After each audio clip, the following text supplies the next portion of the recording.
일타정치 박영식 시사 에디터 김종욱 전 청와대 행정관님 나와 계십니다. 안녕하세요. 네, 안녕하세요. 예, 영상부터 보고 오겠습니다. 이재명 대통령이 국무회의 중에 정성호 장관에게 발언을 하고 약간 강하게 좀 어필하신 부분이 있어서 이거 보고 오겠습니다. 마음에 안 들면은 혹시 죄가 있을 가능성이 조금 있다 싶으면 기소해가지고 고통 주고, 또 자기 편이면은 죄가 명확한데도 봐주고. 하여튼 이 기준이 다 무너졌지 않습니까? 내가 하는 의문이 되는 것은 억울하게 기소가 됐는데 몇 년 재판해가지고 돈 들여서 고통받고 해가지고 무죄를 받았어요.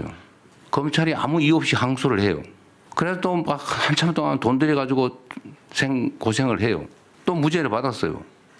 또 상고해. 그래가지고 대법원까지 걸려가지고 돈을 엄청나게 들고 나중에 보니까 무죄는 났는데 집안이 망했어요. 이거 윤석열 대통령이 한 말 아닙니까? 네, 맞습니다. 근데 그거 지금도 그러고 있죠. 1심에서 몇 년씩 재판해가지고 집 팔아가지고 변론해가지고 겨우 무죄 해놓으면 항소 가가지고 또 그러고 그중에 기껏해야 5% 뒤집어지는데 95%는 헛고생하는 거 아닙니까? 네, 맞습니다. 네. 국가가 왜 이리 잔인해요, 국민들한테? 우리 국민주권정부가 출범한 이후에는 뭐 거의 저희들이 제안을 하고 있고요. 제가 주요 사건 관련해서 직접 지휘를 하고 있습니다. 그렇기 때문에 이걸 규정을 좀 확실하게 해야 될 것 같습니다. 첫 번째는 가장 근본적인 건 형사소송법 개정해갖고 그 법률관계 다투는 거, 명백한 법률관계를 다투는 거 외에는 항소를 못하게 하는 식으로 형사소송법을 개정해야 될 것 같고요.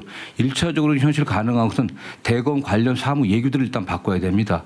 원칙적으로는 지금 공소심의위원회가 있고 또 상고심의위원회가 있지만 내부 인사로만 지금 돼 있어갖고 그냥 기계적인 항소나 상고를 그냥 방치했거든요. 이 부분을 갖다 규정을 좀 고칠 예정입니다.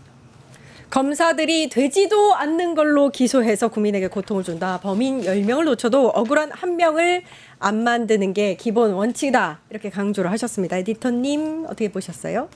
네, 뭐 대통령께서는 당연히 이거에 대한 문제의식을 아마 대한민국에서 가장 크게 느끼는 사람 중에 한 명일 겁니다. 이 뭐 사법 우리 역사의 가장 큰 피해자였고 지금도 피해자이겠죠. 네.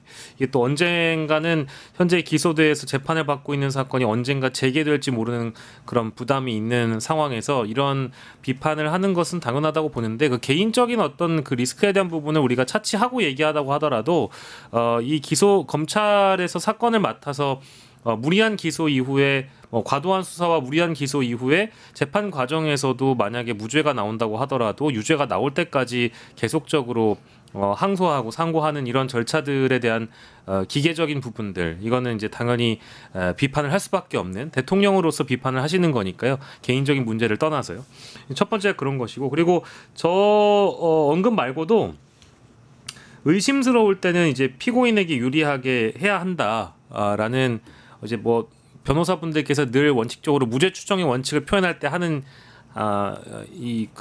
라틴어 표현인데 그런 유사한 말씀도 하셨어요. 그래서 피의자 9명을 놓쳐도 피해자 1명이 생기는 것을 방지해야 된다. 이제 이런 고민이 필요하다라는 말씀을 법무부 장관에게 이제 또 따끔하게 지적을 했기 때문에 이런 부분들에 대해서는 이제 앞으로 우리가 검찰 개혁을 수사기소 분리가 이루어지고 있는 상황이기 때문에 공소청이나 중수청에서 동일한 이런 문제가 발생하지 않도록 이재명 정부 하에서 좀 매듭 짓고 가자라는 의지를 밝혔다라고 봐야 될 것 같고요. 다만 지금은 이런 대통령의 메시지가 있었다라고 하면 실행을 하는 것이 중요합니다. 근데 그 실행을 하는 과정이 좀 더디지 않도록 좀 속도감 있게 빨리 추진을 했으면 좋겠다는 생각이 들고요. 돌다리도 두드려보고 건너는 것도 필요한데 지금 국민들이 목말라 있는 부분은 일단 수사기소 분리가 됐다라고 한다면 앞으로 이제 제도적인 보완점을 어떻게 마련해 나갈지 법무부 차원의 또 국회와 정부가 좀 머리를 맞대고 해법을 마련했으면 좋겠습니다. 예. 이게 원래 이제 검찰이 습관적으로 항소하고 상고하고 하는 거였기 때문에 그냥 당연하다고 생각했는데 그게 근거가 뚜렷하더라고요. 그러니까 1심 무죄가 2심에서 다시 유죄로 뒤집히는 게 5%밖에 안 되고 대법에서 2심 무죄가 다시 유죄로 되는 게 1, 2% 정도밖에 안 된다. 정말 적더라고요. 그럼 나머지는 진짜 불필요하게 그 긴 시간을 고통을 받아야 되는 거예요. 그러니까 제 주변에도 이런 분들 계세요. 고소고발 당해서 가지고 수사받는 것도 힘들지만 재판받는 것도 힘들어요. 그러니까 삶이 무너져가는 과정들을 제가 눈으로 봐요. 근데 말씀하신 것처럼 재판을 받는 과정이 얼마나 복잡하고 어렵고 상처받고 또 변호사비 대려면 돈도 네. 많이 들어가는 상황이고 이런 과정들이 분명히 있는데 말씀하신 것처럼 1심에서 무죄가 났다는 건 뭘 얘기합니까? 수사의 실패를 얘기해요. 그러니까 무리한 기소를 얘기해요. 그러면 검찰이 부끄러워해야 되거든요. 예. 근데 검찰들은 아니야. 잘못 판결한 거야 하면서 사법부를 공격하는 거예요. 예. 그런 다음에 다시 또 2심에 가서 또 무죄가 나오면 검찰의 완벽한 실패를 자인해야 되는 거예요. 저 같은 부끄러워서라도 미안합니다. 죄송합니다라고 얘기를 해야 되는데 아니야. 대법원까지 가서 올라가서 볼게. 그래서 윤석열도 얘기했잖아요. 야, 있어봐라. 니들 재판 받으면 집안 다 거덜난다고 얘기야. 그래요. 맞아요. 자기들 눈으로 봤거든요. 그럼 이 얘기는 뭐냐. 이런 잘못된 방식으로 검찰 수사로 압박을 해서 자기들이 유죄로 만들었던 과정들이 많았다라고 하는 것을 실토하는 거라 생각이 들고 뭐 법을 막 바꿔라 이런 얘기 하는데요. 제가 보니까 인권보호 수사 규칙에 의하더라도 책무가 검사는 인권을 존중하라고 되어 있어요. 그다음에 공정한 수사를 얘기하고 있고 수사의 비례성 6조에 필요한 범위를 벗어난 수사를 하지 말라고 얘기하고 있어요. 저는 필요를 벗어난 수사를 하고 나서 무리한 기소를 하고 그 기소에서도 불구하고 사법부가 무죄라고 얘기를 하면 견디지 못하는 거예요. 검사들이. 그러니까 제가 볼 때 아나 무인인 거죠. 기억나십니까? 이번에 국회 나가지고 검사 나부랭이가 마이크 위로 딱 올려놓고 있는 모습을 보면서 기억나죠. 니들이 뭔데 나한테 이런 문제 제기를 해? 나 기분 나빠 이런 식이거든요. 그러니까 검사 앞에는 검찰 앞에는 아무것도 없는 거예요. 사법부를 존중하지도 않는다라는 것이 밝혀졌기 때문에 말씀하신 것처럼 저는 검찰 내부가 이걸 지금까지 우율하지 못하고 제어하지 못했다고 얘기한다면 다른 방식 그게 어디냐? 입법부가 하는 거예요. 그런 방식을 통해서 입법적 제어가 필요하다. 입법적 제어를 입법 독재라고 얘기하는데요. 입법적 제어는요. 민주적 통제를 하는 거예요. 왜? 국회는 국민을 대의해서 가는 거기 때문에 입법 독재란 말 절대 하면 안 돼요. 입법 독재가 아니라 민주적 통제를 위해서 입법 행위를 하는 거다라고 얘기하는 것이 맞는데 그래서 시청자분도 마찬가지입니다만 국민의힘이 계속 주장하는 입법 독재는 말이 안 된다. 그 얘기는 국민이 독재한다는 얘기라고밖에 안 되는 거기 때문에 예. 민주적 통제를 하기 위한 그 방안을 국무회의에서 대통령이 법무부 장관한테 지시를 한 거고 그 지시에 맞게 법무부가 그 법안을 만들어서 국회로 가지고 오면 국회는 충분한 토의를 통해서 통과시키면 되는 전 그런 과정을 좀 빨리 진행했으면 좋겠다는 생각이 듭니다. 바뀌었으면 좋겠습니다. 예. 그러니까 이게 이제 네. 그 1심에서 무죄가 나오면 말씀 주신 것처럼 그 무리한 기소를 인정을 해야 되고 과도한 수사는 없었는지 그리고 증거에 대한 확보는 미진한 부분이 없었는지 뭐 물론 이제 고민을 해봐야 되겠죠. 근데 우리 그 검찰 역사에 보면은 부끄러운 일들이 한두 가지가 아니었고 뭐 간첩을 만들어내거나 뭐 증거를 조작하거나 수사 과정에서 이 피의자들의 진술을 회유하고 압박하고 조작하는 것 이게 이제 하루 이틀의 일이 아니었기 때문에 이런 일들이 비일비재했던 이유는 검찰 내부에서 공소를 반드시 유지해야 된다. 우리가 기소했다면 이 범죄자를 반드시 유죄로 만들어야 된다라는 유죄 확신주의가 있었기 때문에 이런 일들이 계속된 거거든요. 그러면 뭐 재판부에서도 판단을 1차적으로 또 해줍니다마는 뭐 언론들도 하나의 사건을 들여다봤을 때 이 어떤 하나라는 사건을 깊숙하게 취재한 기자가 이 증거를 제시한 검찰 쪽이 미진하다. 부족하다 아니면 이 증거 자체는 유죄의 확증을 가져다 줄 수 없다라는 그런 지적들을 함에도 불구하고 여전히 어떻게든 여론전을 통해서든 아니면 수사 과정의 불법성을 무시하고서라도 유죄로 만들려고 하잖아요. 근데 이런 것들이 검찰의 DNA와 검찰의 문화였기 때문에 이런 것들을 송두리째 바꾸는 과정이라는 게 사실 쉽지는 않을 것 같아요. 지금도 뭐 오늘 또 이따 뒤에 다루겠습니다마는 검찰청이 폐쇄된 이후에 일부 검사의 반발도 보이지만 조직적인 반발 움직임도 함께 보여지고 있는 거거든요. 이런 거를 송두리째 뽑아내려면 결국 국민 여론이 제일 중요한 것 같고요. 그래서 뭐 지금 제가 앞서 얘기했던 검찰개혁의 속도감과는 다르게 특검의 수사와 맞물려서 보고 있는 뭐 이제 집단 항명에 가까운 다수의 수사관과 검사들의 이 실력 행사에 대해서는 조금 더 차분하게 우리가 지켜보면서 그들을 좀 뭐랄까 유도할 필요는 있는 것 같습니다. 뭐 이따 제가 뒤에 얘기하려고 했는데 이 사람들 모조리 몰아내고 다른 사람 뽑아가지고 특검 수사 다시 리셋하자. 이게 지금 이제 해법은 아닌 것 같아요. 네. 왜냐하면 저도 여러 유튜브들을 봅니다만은 저도 이 자리에서 검사 이 새끼들 다 쫓아내야 됩니다. 다 그만두라고 하십시오. 수사관들 이 다 색출해가지고 주동자 검사부터 일단 뭐 징계해야 됩니다. 돌아가라고 하십시오. 이렇게 얘기할 수 있죠. 근데 그게 해법이 아니라는 거죠. 그래서 지금 저희가 얘기하고 있는 큰 틀의 검찰 개혁과 그러니까 즉 제도 개혁과 이제 인적 청산은 좀 분리될 필요가 있다. 제가 이 말씀 드리고 싶습니다. 그 말씀에 제가 동의는 합니다만 검사들이 하는 짓거리가 너무 화가 나서 그거는 당연하죠. 예를 들면 서울시청 유호성 사건 같은 경우가 그런 거잖아요. 간첩부를 만든 건데 예. 2013년에 검찰이 국가안법 위반 혐의로 구속을 해요. 2015년에 최종적으로 무죄가 납니다. 그럼 이 얘기는 뭐냐? 검찰이 기소 잘못한 거예요. 그렇죠. 그래서 무리하게 간첩을 만든 거예요. 그냥 일반 자법을 만든 게 아닙니다. 간첩을 만들려고 했던 거예요. 그러니까 무죄를 받으니까 무슨 일을 벌이냐? 2016년도에 다시 검찰이 다른 사건으로 기소해요. 이 사람을. 대북 송금 혐의로. 아 진짜. 근데 이게 또 무죄가 나요. 2021년도에. 그러면 몇 년이냐? 11년을 이걸 가지고 유호승이라고 하는 한 사람 탈북해서 서울시청에서 근무하는 공무원 인생을 송두리째 무너뜨려버린 일을 벌였어요. 이게 하나의 사례잖아요. 예. 그러니까 자기들은 실패하지 않는 집단이라는 걸 보여주기 위해서 보복 기소를 한 거잖아요. 또 최근에 이제 쿠팡 얘기는 뭐 많이 들으셨으니까 예. 쿠팡 지들끼리 앉아가지고 지들끼리 증거를 없애는 일을 네. 벌이고 있잖아요.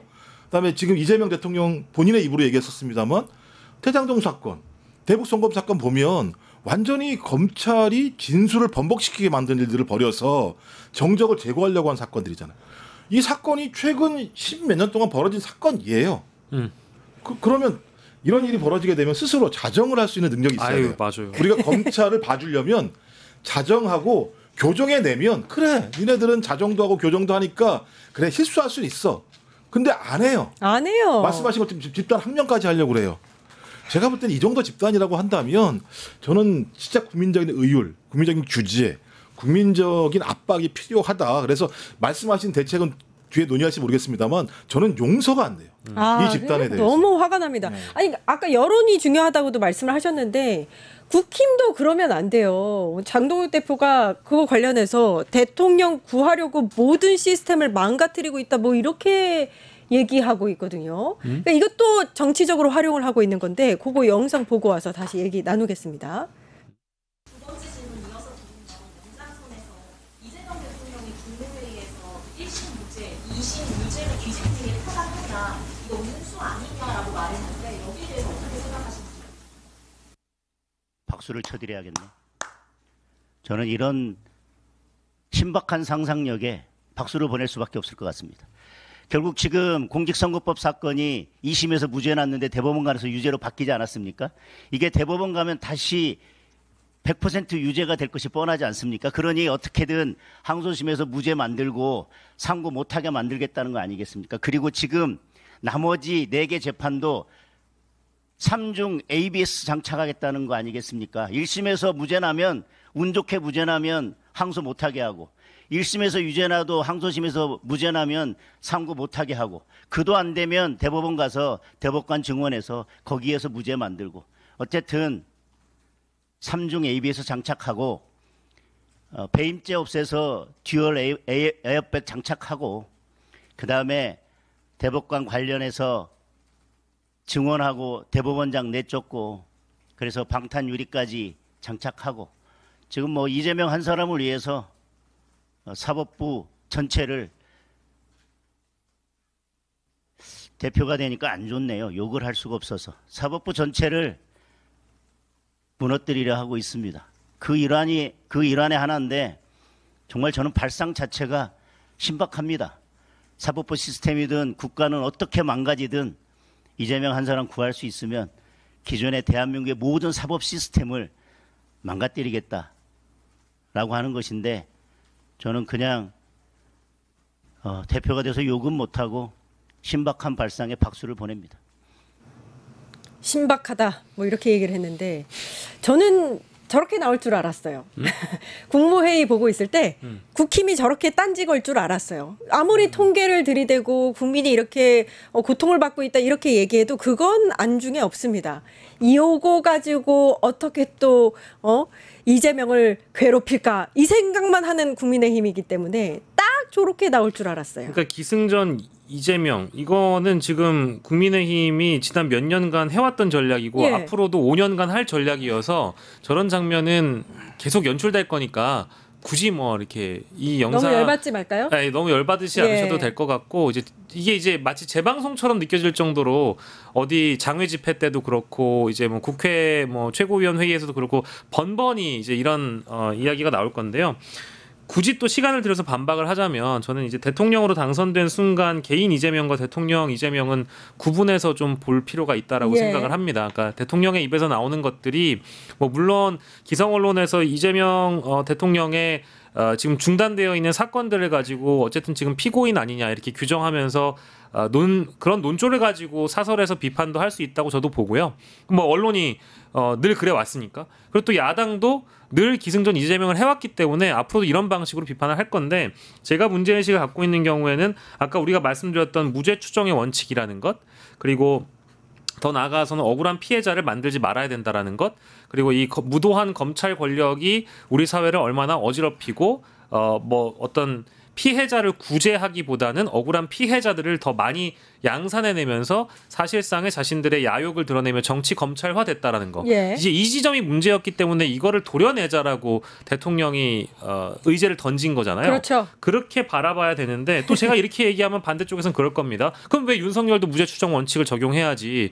왜 내란 재판 이제 1심 중인데 왜 자꾸 이렇게 내란범이라고 규정하느냐. 어허. 거기에는 우리가 다 눈으로 본 내란 행위가 정치적으로도 이미 심판을 받았지만 형사적으로도 지금 심판을 받고 있는 중이기 때문에 이 사람은 사실상의 무죄 추정 원칙을 적용하기가 힘든 정황이 눈에 보여서 그런 거고요. 예. 이재명 대통령의 경우는 과거 사건들이 조작된 진술이라든지 대부분의 증인들을 검사나 검찰들이 압박하고 회유해서 무리하게 그걸 고리로 해서 기소했다는 걸 다 알잖아요. 이번에 대장동 재판에서 남욱 변호사가 그래서 진술을 바꾼 것이고 이 쌍방울 대북 송금 사건과 관련해서 쌍방울 전 회장이었던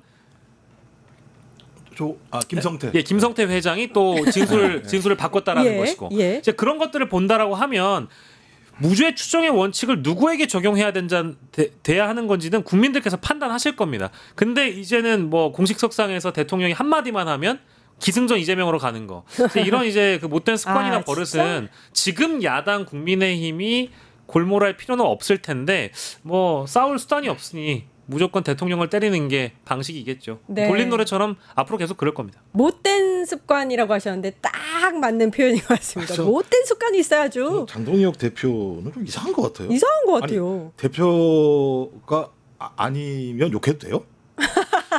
말하는 게 그러니까. 웃기잖아요. 왜 이렇게 욕을 왜 해요? 네. 국민을 대표하는 게 국회고 정당인데 막 욕하면 돼요? 그러니까 예를 들면 이런 발상을 가지고 있는 사람들이 정치를 하고 있으니까 정치가 전쟁처럼 벌어지는 상황인 것 같고요. 또 그 당은 진짜 못된 말들을 많이 했잖아요. 죽었으면 좋겠다 뭐 이런 얘기 국회에서 본회의장에서 얘기하고 있고 또 그다음에 전라도에서는 불안하냐 이런 얘기하고 있고 그럼 그 당에서는 이 문제에 대해서 제대로 된 사과라도 한 적이 제대로 있지도 않은데 예. 또 하나는 이재명 대통령이 얘기한 건 이재명 본인 얘기가 아니잖아요. 국민 얘기잖아요. 무죄를 당해서 재판 절차라고 하는 것이 그냥 하루 이틀 일주일 만에 되는 게 아니잖아요. 심한 경우는 몇 년이 걸리는 경우도 있잖아요. 그럼 몇 년 동안 자기 삶이 망가지는 사람들, 그 망가지는 원인이 누구냐? 검찰의 무리한 수사, 무리한 기소다.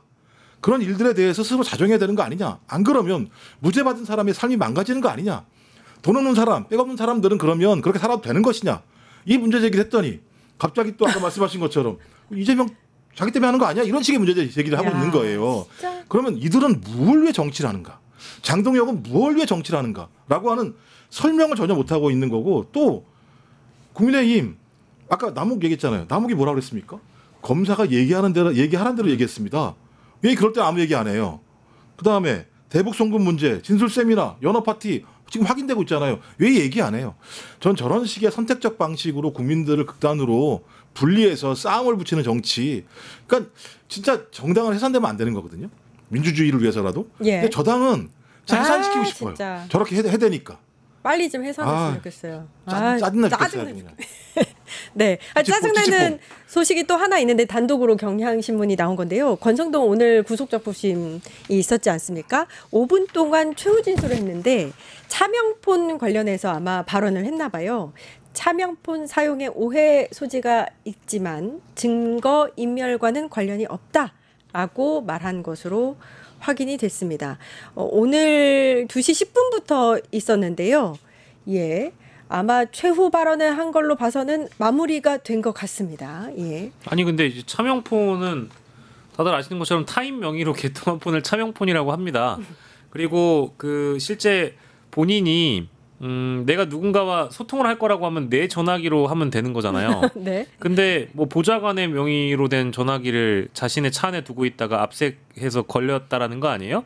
그리고 그런 전화기로 통일교 측과 만약에 뭐 소통을 계속해서 이어왔다라고 하면 그런 사실이 즉 통일교와의 어떤 관계성이 드러나고 싶지 않아서 보좌관의 폰이나 차명폰으로 소통을 했다라고 보는 게 맞지 않겠습니까? 그게 합리적인 의심이죠. 근데 그게 증거인멸과는 아무 관계가 없다라는 것은 이제 감을 많이 잃으신 것 같아요. 과거 검사 권성동이라면은 이거는 뭐 100% 증거인멸이지라고 이제 책상을 탁 치면서 영장 까미구먼이라고 할 만한 양반이 이제 본인이 피의자 신세가 되다 보니까 뭐 이제 이런 궁색한 논리를 들고 오는 것 같습니다. 아, 궁색한 논리다. 예. 되게 재밌잖아요. 보좌관이 택배 기사한테 전화하잖아요. 근데 이유가 뭐냐? 윤 전 본부장 조사받고 나오는 거 사실 알려고 했던 거 아니에요? 그러면 본인이 아는 되잖아요. 아무 문제가 없으면. 근데 왜 보좌관이 전화를 해가지고 확인하려고 하냐고. 그러니까요. 그러니까 제가 볼 때 말도 안 되는 소리를 하고 있는데, 그러니까 윤석열이나 권성동이나 한학자나 어떻게 하든 밖으로 나오려고 온갖 잡 일들을 하고 있는데, 제가 볼 때는 사법부가 이현 같은 사람은 소수 거라고 생각하기 때문에 제발 좀 쓸데없는 짓 하지 말아라 이런 얘기를 하고 싶어요.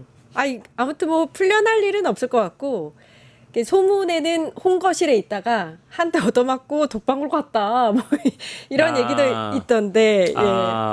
원래는 그 이제 그 지라시 때문에 홍거방설이 돌았던 건데 제가 알기로는 그때도 뭐 독방이었다 뭐 이런 이야기들이 나오는 것 같긴 하더라고요. 근데 사실이 뭔지는 모르죠. 우리는. 모르겠어요. 근데 또 뭐 이렇게 M사 기자가 확인을 했는데 독방에 있는 게 맞다 뭐 이 얘기도 나오고요.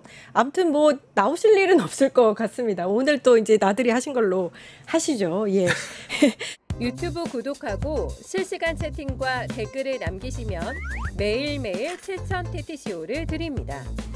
참여 방법은 통통물 어플을 다운로드하고 회원가입과 로그인을 해주세요. 마이페이지에서 나의 회원 고유 번호를 복사해주세요. 유튜브 구독 후 실시간 채팅이나 댓글창에 고유 번호를 한 번만 입력하면 준비 끝! 지금 유튜브 채팅과 댓글 쓰기 참여하고 7,000TTCO 받아가세요.